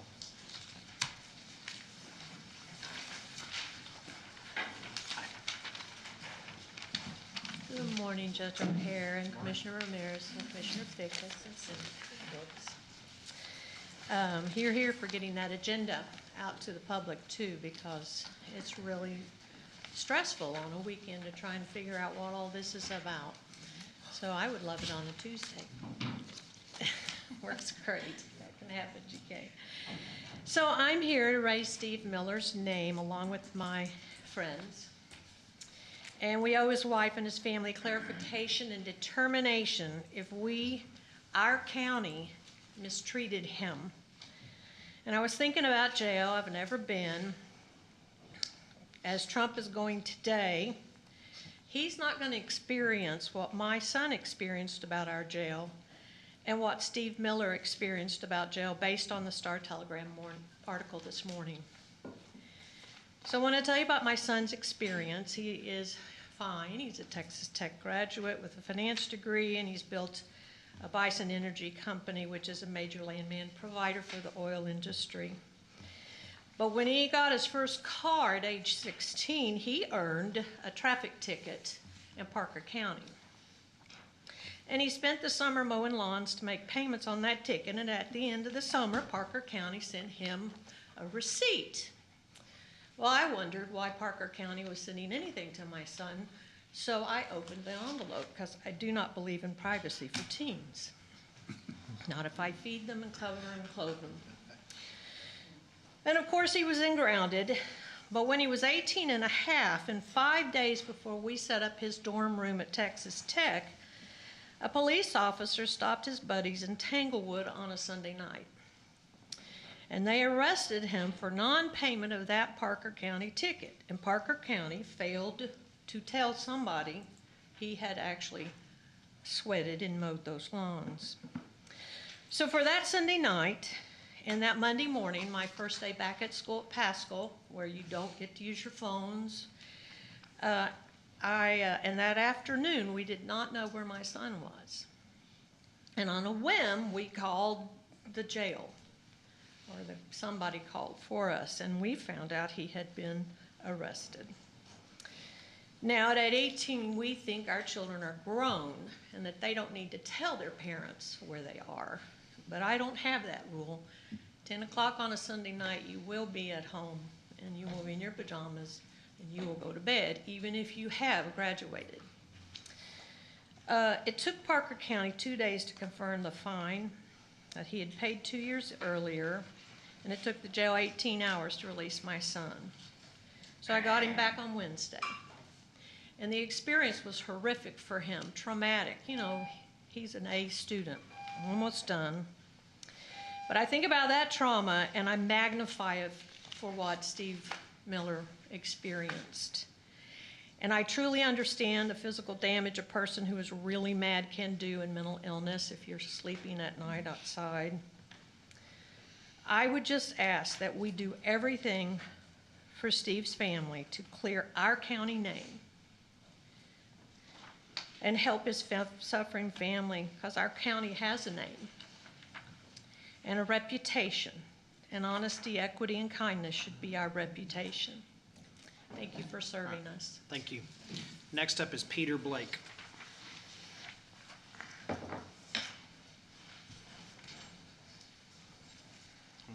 no Peter. Jennifer Nelson.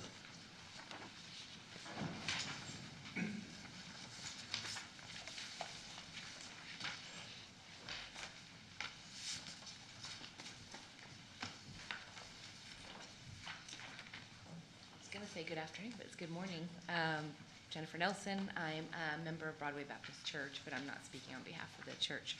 I've been following our Justice Committee's work for some time, and I'm here to ask the court to call for a public release of the full results of the independent autopsy review that was conducted by Dr. J. Scott Denton in February of 2023.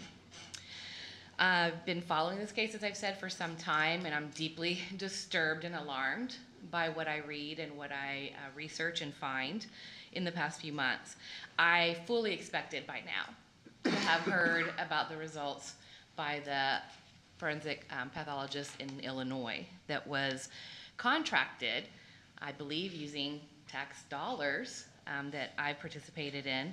And as a tax-paying citizen of Tarrant County, I'm outraged that any information like that is being held back.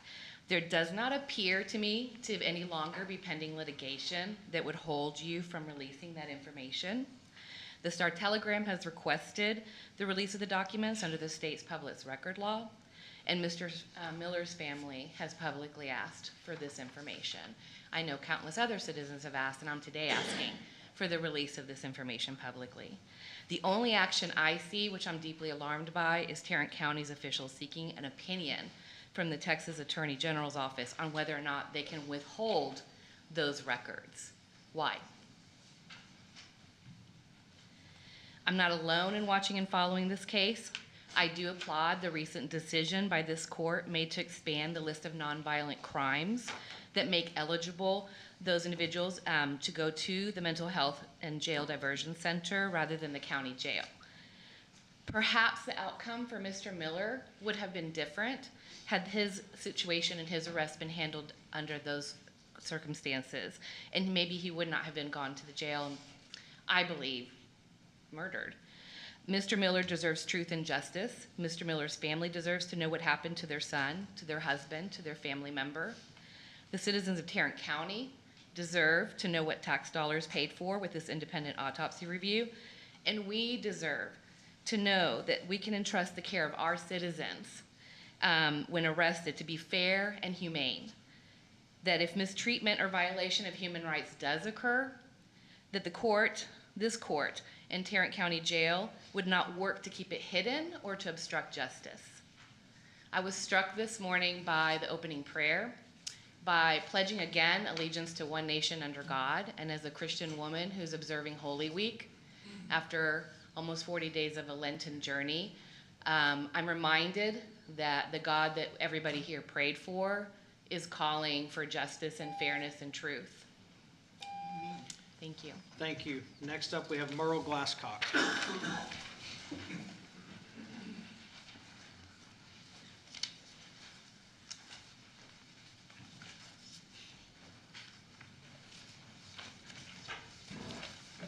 Good morning. I am Merle Glasscock. I am a member of Broadway Baptist Church. I am not here on Broadway's behalf. All my comments are my own. I am here because I believe in the justice initiatives of Broadway. 1 week ago, this court, you, brought good news to our community by voting unanimously to expand eligibility to the diversion center. This could have a significant impact on the lives of many marginalized people in Tarrant County. Your vote has been greatly appreciated. If this diversion center had existed when Robert Miller was arrested in 2019, he would not have died in the Tarrant County Jail. He would not have been sprayed multiple times with pepper spray. There would not be questions about the cause of his death. You would not have needed to contract with an independent forensic pathologist to re-examine the autopsy findings. And there would be no lurking secrets about the autopsy and the true cause of his death. We want to know the truth. There is great hope for this diversion center since last week. Please do what you need to do to reveal the truth about Robert Miller so that this dark cloud that is over both the jail and the diversion center because of his death can be lifted. Thank you. Next up is Becky DeLon.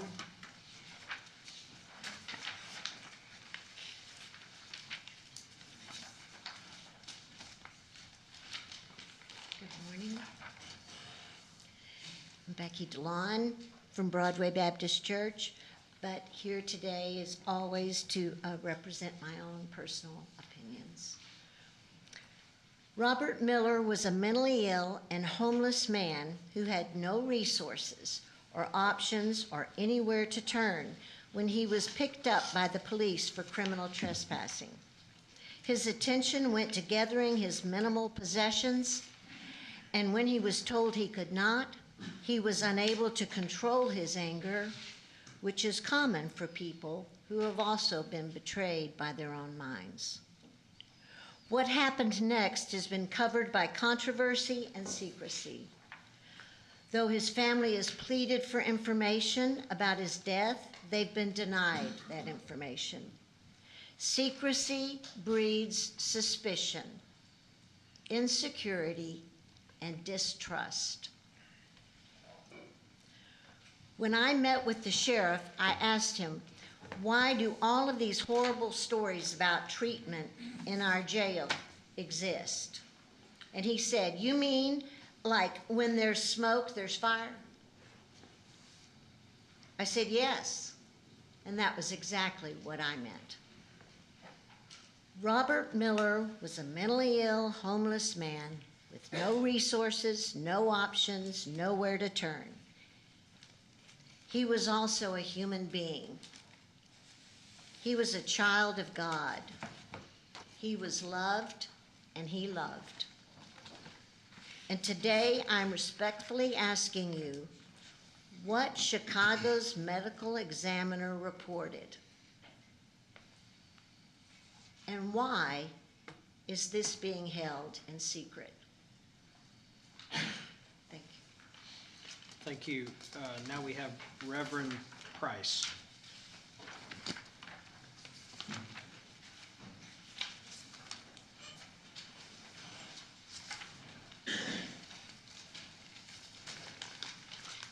Thank you, Judge, Commissioners. My name is Ryan Price, and I'm the senior pastor of Broadway Baptist Church. I'm here to speak on the death of Mr. Robert Miller. 55 years ago today, Dr. King was assassinated. He died in Memphis while standing in solidarity with garbage removal workers.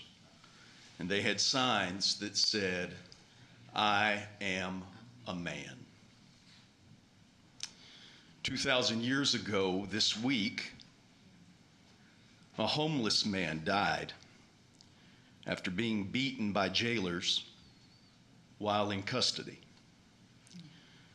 An appropriate autopsy would have found that he died by positional asphyxiation and mass hemorrhaging, not natural causes, not sickle cell.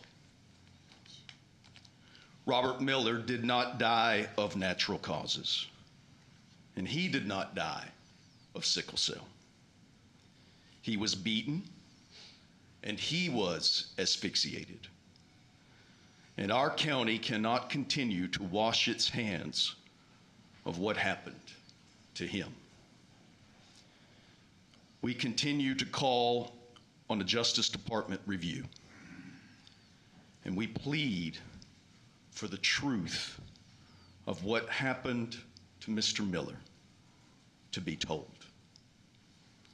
And as a person of Christian faith, I do so in this holy week because all lives are holy. And Mr. Miller's life was holy. Robert Miller was not garbage. He was a man.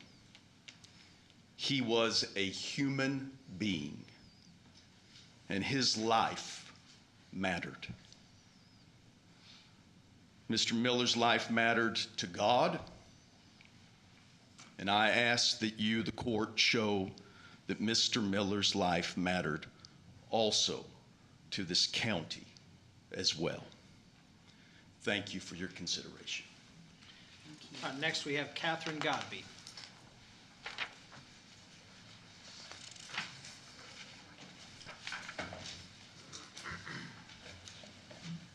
Good morning.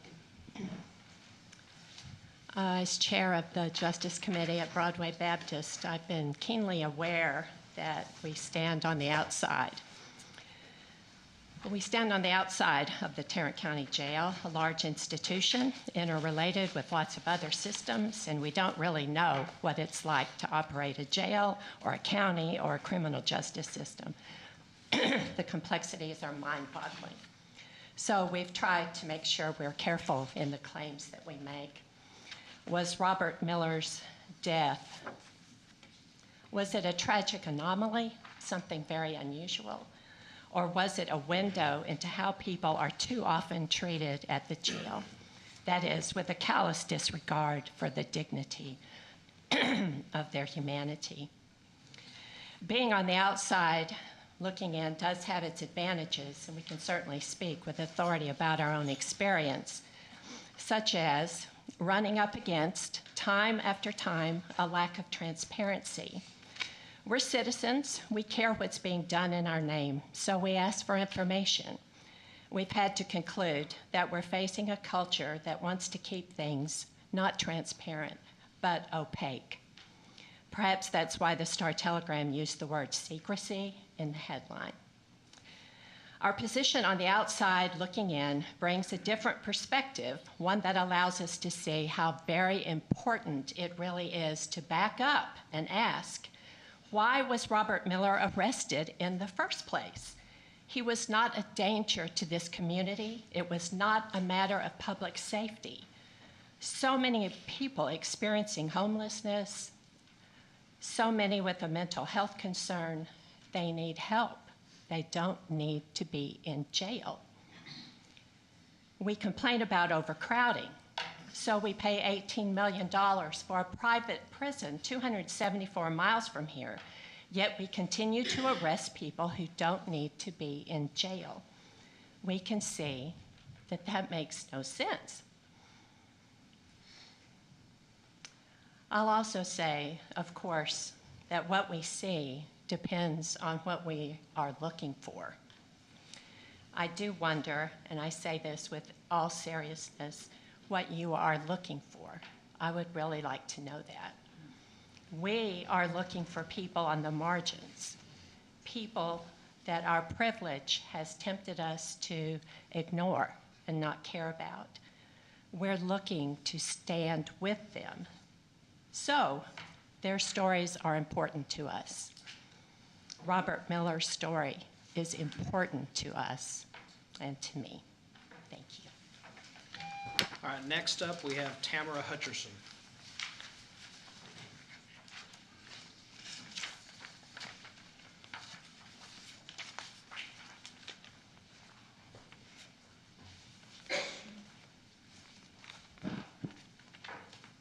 Hello, Judge and County Commissioners. My name is Tamara Hutcherson. I'm the Civic Empowerment Organizer with United Fort Worth and the former Tarrant County Community Organizer with Texas Jail Project, a statewide organization that advocates for and with incarcerated people in Texas county jails. And I can attest to the mistreatment and negligence in Tarrant County Jail from the countless calls and letters I received from incarcerated individuals there. I do want to applaud you all on expanding the mental health diversion program to include more nonviolent offenses, but I do believe that there needs to be more eligible participants in that program, especially when more than half of the incarcerated population in Tarrant County Jail has a mental health diagnosis. And how do I know that? Because the Executive Chief Deputy, Mr. Eckert, told the Executive Director of Texas Jail Project. Before Christmas last year, concerned community members, organizers, faith leaders, and United Fort Worth sat in a church in Southside Fort Worth and listened to Commissioner Brooks, former County Judge Whitley, and our county administrator tell us an independent examiner would be contracted to review the autopsy report of Robert Miller, an unhoused man who was pepper sprayed multiple times at our county jail and died, and the results would be shared. Experts said Robert Miller's death was wrongly blamed on sickle cell disease, and his family stated he never had a history of sickle cell disease. Over 50 people have died in Tarrant County Jail since 2018 under the leadership of Sheriff Wayborn. The independent review on Robert Miller's death needs to be released. The residents of Tarrant County, especially Ms. Chanel Jenkins, Robert Miller's wife, deserves transparency and accountability. I asked the Commissioner's Court to file a request with for a Department of Justice investigation into the death of Robert Miller and other deaths that have occurred in Tarrant County Jail since 2018. I asked for justice of Chanel Jenkins for the loss of her husband agreed upon by Ms. Jenkins and her legal team. I asked the county to consider contracting with an investigative entity other than the Texas Rangers on investigations of Tarrant County Jail deaths, considering the discrepancies of not only Robert Miller's custodial death report, but others as well that claim an incarcerated individual's death was due to natural causes or a pre-existing medical condition. Policies and procedures need to be adopted to prevent further cases like Robert Miller's from happening, including the prevention of excessive use of force on incarcerated individuals and better comprehensive medical and mental health care while in detention. Thank you for your time today. Thank you. Next up is Geraldine Cox.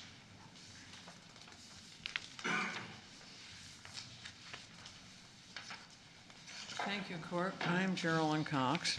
I'm much moved by the speeches I just heard, and I want to tell you that if, in fact, your district attorney's office is going to try to prevent us from knowing the truth about whether Robert Miller was in fact murdered in the Tarrant County Jail, that is going to leave a very angry, bitter feeling among those of us who think that the law is supposed to be on our side rather than that the law is the implement and the tool of hiding a murder.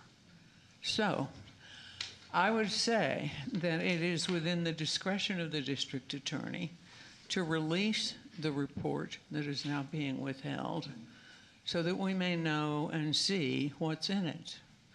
That is, I think, less harmful than the recriminations that may occur over past conduct, because there is something very deeply divisive about a governmental body taking a position against its citizens to hide a crime.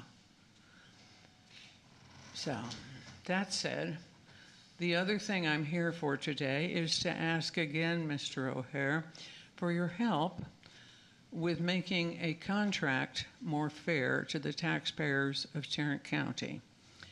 I speak specifically of the contract with MTC, which was originally signed with the understanding that we would get up to 425 beds per month for a fixed rate of $1,287,000 more or less a month. There's something wrong with a fixed rate contract, because when something happens that gives you less than the full 425 beds per day, you're paying more for less than you would have paid if you just had a fixed price per day. Why don't we put it like this? If it were a $95 a bed rate, we would not be paying 1.2 million, and we got all 435 beds. We'd be getting more than close, or we'd be getting closer to value for the $1.287 million price. But when we're getting only in the neighborhood of 200 beds a month, we're being overcharged, and the amount of the deduction that we're getting back on what seems to have been a negotiated change in the terms of the contract doesn't cover for our costs. We're now in the position of hiring more jailers for the Tarrant County Jail. We need them. I'm glad we're hiring more jailers, but we should be using that $18 million to pay for the extra jailers whom we have to hire here. The benefit of the money from the COVID relief bill was to be designed to protect, well, actually, it was like reparations. Hi, here's this money, spend this money in your county to make you back even to where you were. Okay? Thank but you. Please protect us. We're not getting that protection on that contract. All right. That's all that we have signed up to speak. Do we have anyone else that would like to speak in public comments? All right, seeing none, please remain seated and silent while I read the statement. The Commissioners Court will now recess the open session and proceed to closed session to discuss items exempt under sections 551071, 072, 074, 076, 087, and 0725 of the Texas Government Code. We are now recessed.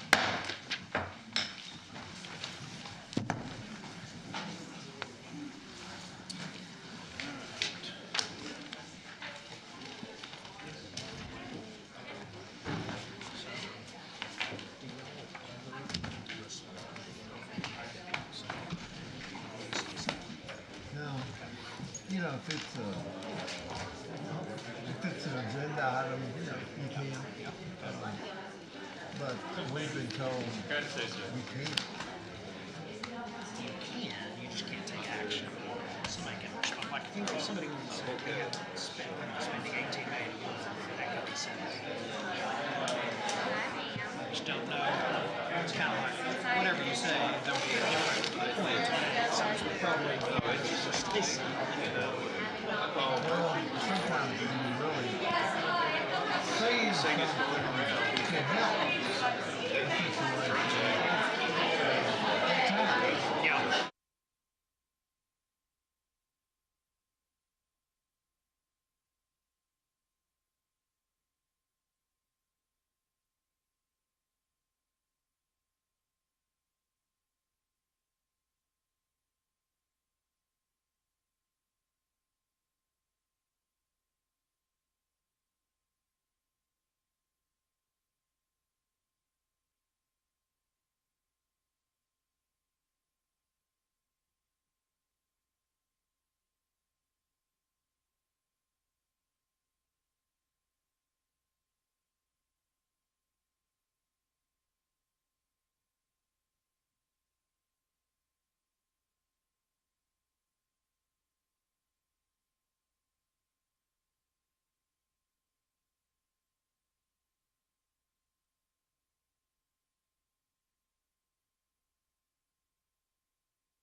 take it back. No.